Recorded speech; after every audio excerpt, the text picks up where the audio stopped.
Bem-vindo à geração Z sem filtro, porque mostraremos a verdades em Angola e no mundo. Revelações sobre as tentativas de desenvolver uma nova arma de guerra. Uma tecnologia capaz de controlar o clima e produzir desastres naturais. Mas será que o ser humano seria capaz de comandar as forças da natureza? Mito ou verdade? Ciência ou teoria da conspiração? Raios, tempestades, furacões e terremotos. Como seria se um exército ou um grupo terrorista pudesse usar tudo isso contra o inimigo?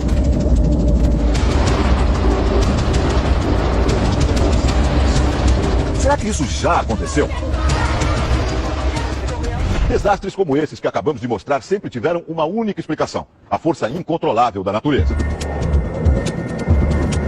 Agora surgem novas teorias sobre a ação humana por trás da destruição. Experiências secretas ou pouco conhecidas teriam a finalidade de criar uma nova arma de guerra: a manipulação do clima. Uma tecnologia capaz de transformar, por exemplo, as ondas do mar num tsunami, como aquele do Japão, e com isso destruir uma cidade inteira.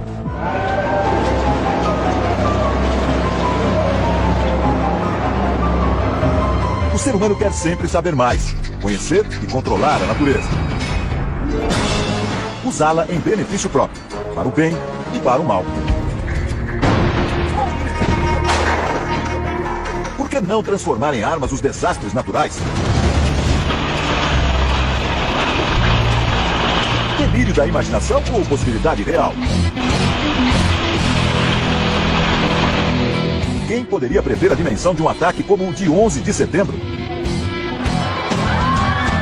E hoje, 10 anos depois, quem pode garantir que o homem não vai produzir uma nova arma? Uma arma climática. Chuvas, terremotos e ondas manipuladas já são reproduzidos em laboratórios, como aqui, neste tanque de provas da Universidade de São Paulo. Mas será que o ser humano conseguiria fazer isso em proporções reais, maiores, e utilizar essa capacidade como arma de guerra, a serviço de nações e até de grupos terroristas? Você vai ver agora indícios perturbadores de que isso já pode ter acontecido. E conhecer as experiências reais de controle das forças da natureza.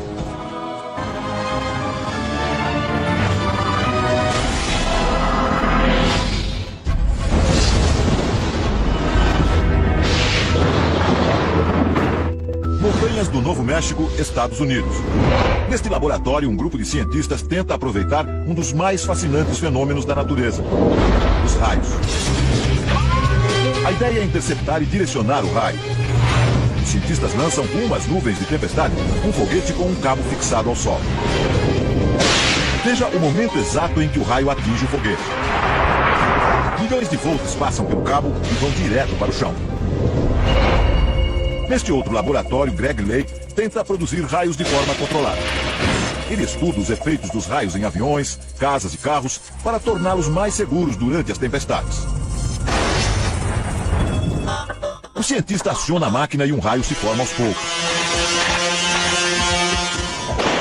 A experiência é apenas uma amostra do que acontece ao ar livre. Agora imagine um campo de batalha onde o alvo é um tanque inimigo. As pesquisas não têm finalidade militar, mas os cientistas concordam que os raios podem ser uma arma devastadora numa guerra. Eles podem percorrer uma distância de mais de 7 quilômetros e atingir o alvo com uma temperatura de 27 mil graus centígrados. O cientista Nick Pope explica que, além de matar, o raio pode cortar sinais eletrônicos, o coração das armas modernas. Pode interceptar sinais de radar, impedir a operação de sistemas e interferir em todos os tipos de programas de computador. Mas será que o mundo alguma vez já foi atacado por uma arma construída a partir de uma força da natureza? Julho de 1976. Apagões nos sistemas de comunicação do mundo todo ficaram sem explicação. Uma estranha frequência causou interferência em transmissões de rádio, televisão e telefone nos Estados Unidos. Jerry Smith é autor de um livro que trata das armas climáticas. Segundo ele, os cientistas norte-americanos descobriram que o sinal secreto vinha da então União Soviética, o auge da chamada Guerra Fria entre as duas maiores potências mundiais. Fotos de satélite mostram um gigantesco radiotransmissor russo Dele saíam ondas de extrema baixa frequência rumo à atmosfera sobre os Estados Unidos. O sinal continuou a ser detectado até 1989. Mas por quê? O transmissor soviético funcionava como um grande radar e servia para verificar se havia mísseis americanos a caminho do país. Mas alguns pesquisadores suspeitam que algo mais sinistro estava no ar. No início da década de 80, um relatório do Departamento de Defesa americano dizia que a máquina russa interferia no clima e que teria o poder de alterar o padrão dos ventos no mundo todo. Será que o transmissor foi uma arma secreta entre União Soviética e Estados Unidos? O fato é que, nessa época, algo muito estranho aconteceu. De 1987 a 1992, o estado da Califórnia passou por uma das secas mais dramáticas da história. As lavouras secaram e o gado morreu. O preço dos alimentos subiu vertiginosamente e a população ficou aterrorizada. Os especialistas em clima disseram que a causa foram as altas temperaturas que impediram a entrada de umidade na região, um fenômeno fora do comum para a Califórnia. Normalmente, os ventos de grande altitude levam a umidade para a costa dos Estados Unidos. As setas indicam que os ventos sopram sempre para o leste. Durante a seca, os ventos mudaram subitamente de direção e se enfraqueceram. É claro que os soviéticos negaram tudo. Este professor de táticas militares diz que negar faz parte do jogo. Afinal, nenhum governo se sentiria confortável em admitir que deu início a uma guerra climática. Coincidência ou não, em 92 os Estados Unidos começaram a construir este enorme complexo de antenas no Alasca, como parte do projeto conhecido como HAARP. A sigla em inglês quer dizer Programa de Investigação de Aurora Ativa de Alta Frequência. Um nome sofisticado para um projeto que começou na Força Aérea e na Marinha Americanas. O complexo reúne 180 antenas de 22 metros de altura. Juntas, elas podem apontar para qualquer alvo no céu e emitir milhões de watts de baixíssima frequência, formando uma trilha na atmosfera. Este militar americano diz que o projeto HAARP é usado apenas para fins de defesa. Mas uma outra teoria apareceu. A intensa energia jogada no céu pelo HAARP poderia ser um dos fatores do aquecimento global e das mudanças climáticas. O cientista Nick Bejic acusa o governo americano de sonegar informações e garante que as pesquisas do HAARP são utilizadas, sim, para provocar mudanças climáticas. Quando as ondas de baixa frequência atingem a camada mais alta da atmosfera, elas criam um espaço vazio e mudam a posição das áreas de umidade. O cientista simula o efeito do HAARP em laboratório. Ele produz uma nuvem dentro de um tubo. Embaixo da nuvem há um transmissor de ondas de baixa frequência extrema. Quando as ondas são emitidas, a nuvem se move para o alto do tubo e leva junto o vapor. O HAARP é apenas um dos transmissores instalados no planeta. Há outros 20 centros de pesquisa semelhantes que funcionam em lugares secretos. Para alguns cientistas, estes transmissores são capazes de alterar o clima em qualquer lugar do mundo. Mudam a direção dos ventos e provocam grandes tempestades ou secas. Até mesmo os furacões poderiam ser provocados. Não há como garantir totalmente que esses equipamentos são usados como arma climática. No entanto, alguns fatos levantam ainda mais suspeitas. Em dezembro de 2001, cientistas da NASA, a Agência Espacial Americana, fizeram uma descoberta. Eles concluíram que vários terremotos aconteceram depois de mudanças climáticas radicais. Será que o HAARP tem alguma ligação com as duas coisas? O Dr. Brooks pesquisa terremotos. Ele trabalhava numa empresa de petróleo e gás e utilizava as mesmas ondas de baixíssima frequência do HAARP para suas pesquisas numa região do Pacífico. Sem querer, ele provocou um terremoto de cerca de 4,5 graus na escala Richter. O cientista mostra como o terremoto aconteceu nessa maquete do local.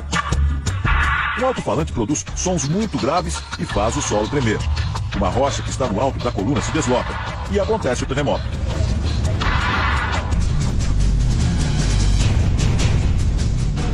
Várias teorias afirmam que o HAARP é responsável por terremotos em territórios inimigos dos Estados Unidos, como o Irã e o Afeganistão. Alguns afirmam também que o HAARP está ligado a um estranho fenômeno que ocorre no céu. Nos últimos anos, estranhas formações de nuvens aparecem nos céus do mundo e continuam aparecendo. Parecem apenas jatos de fumaça deixados por aviões, só que eles permanecem no céu por muito mais tempo. Às vezes por algumas horas, às vezes por dias, e formam nuvens artificiais. Nuvens que alguns pesquisadores chamam de rastros químicos. Chemtrails are deliberately sprayed by high-flying. William Thomas é autor de um livro sobre o assunto. A teoria dele é que esses rastros químicos são utilizados em conjunto com a HAARP. Segundo ele, os rastros químicos secam o ar. E o resultado de uma atmosfera sem umidade é o surgimento de secas. Agora imagine os efeitos disso no campo de batalha, causando longas secas em países inimigos, acabando com os recursos e forçando uma rendição. Na guerra climática, fazer o inverso também é possível. Chuvas devastadoras podem varrer cidades inteiras do mapa. O escritor Jerry Smith diz que os militares fazem pesquisas climáticas desde a metade do século passado. Em agosto de 1952, a pequena cidade inglesa de Lynmouth sofreu uma grande enchente. Em apenas um dia, choveu 250 vezes mais do que o normal. Jerry diz que não foi apenas um fenômeno da natureza, e sim o resultado desastroso de uma experiência dos militares ingleses para estimular tempestades. Algumas testemunhas afirmam que antes da cheia, aviões da Força Aérea Britânica sobrevoaram a região. Nick Pope afirma que há relatos de que os aviões faziam manobras estranhas e lançavam produtos químicos no ar, e que muitos documentos dessa operação desapareceram dos arquivos. Vietnã, 10 anos depois. No auge da guerra, em 1966, outra experiência climática teria acontecido, o Projeto Popeye. Jerry Smith diz que na invasão do Vietnã, os americanos provocaram chuvas fortes. A princípio normais naquela região, mas não por períodos tão prolongados como aconteceu em outubro daquele ano. A técnica, hoje usada até na agricultura, consistia em espalhar com aviões militares cristais de iodo de prata nas nuvens sobre o território inimigo.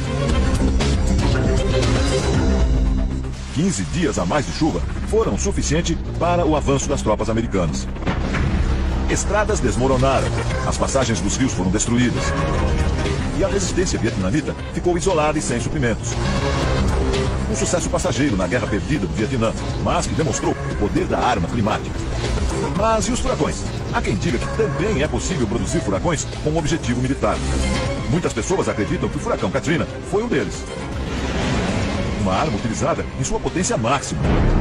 23 de agosto de 2005, o Serviço Nacional de Meteorologia dos Estados Unidos prevê uma chuva torrencial nas Bahamas.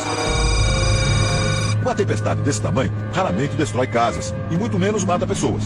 Mas isso mudaria em pouco tempo.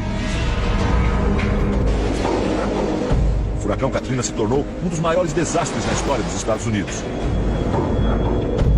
1.800 pessoas morreram e o governo gastou o equivalente a mais de 160 bilhões de reais para reconstruir a região. Uma das teorias é que o furacão foi provocado por experiências climáticas russas e chinesas. Uma conspiração internacional, até agora sem provas. E no Brasil, o que dizem os especialistas? O Domingo Espetacular conversou com vários cientistas do clima. Neste Instituto de Meteorologia, os pesquisadores dizem que o homem pode sim dominar certos aspectos do clima, mas que não é possível controlá-lo totalmente. Para esta meteorologista, a natureza é muito complexa e os efeitos podem sair de controle. Isso pode se voltar para ele próprio, porque a atmosfera está sempre em movimento e as mudanças ocasionadas em uma região podem vir a afetar regiões bem remotas. As consequências de certas formas de manipulação climática podem ser muito graves e acontecer em larga escala. A especialista em raios acredita que ainda falta muito para o homem dominar e manipular totalmente o clima. Hoje nós não conseguimos gerar maremotos, gerar tornados em grande escala para usar isso como arma de guerra. Hoje isso é uma teoria da conspiração e é uma ficção. O professor explica que o homem até pode conseguir usar o clima como arma de guerra, mas há outros fatores a serem considerados. É válido você investir dinheiro, talento científico para esse tipo de objetivo? Quando você poderia estar usando o dinheiro e o talento científico para outras questões muito mais importantes e relevantes para toda a humanidade, né? Apesar de muito polêmica, a ideia da manipulação climática se multiplica e ganha corpo até nos ambientes militares. A Força Aérea dos Estados Unidos admite que pretende ter armas climáticas para uso militar até 2025. O escritor Jerry Smith diz que as grandes potências, assim como em outras épocas, correm para dominar essas tecnologias. Ele exemplifica. Em uma guerra climática, o país que controlar a direção dos ventos poderia condenar outro a uma seca prolongada ou a uma nova era glacial. Sem exércitos, sem tanques ou bombas atômicas. Em lugar disso, raios destruidores. Chuvas torrenciais, terremotos e ondas gigantes. No futuro, quem controlar o clima será dono do planeta. Pessoal, se inscreva no canal do YouTube para mais notícias no mundo todo com a Geração Z Angola.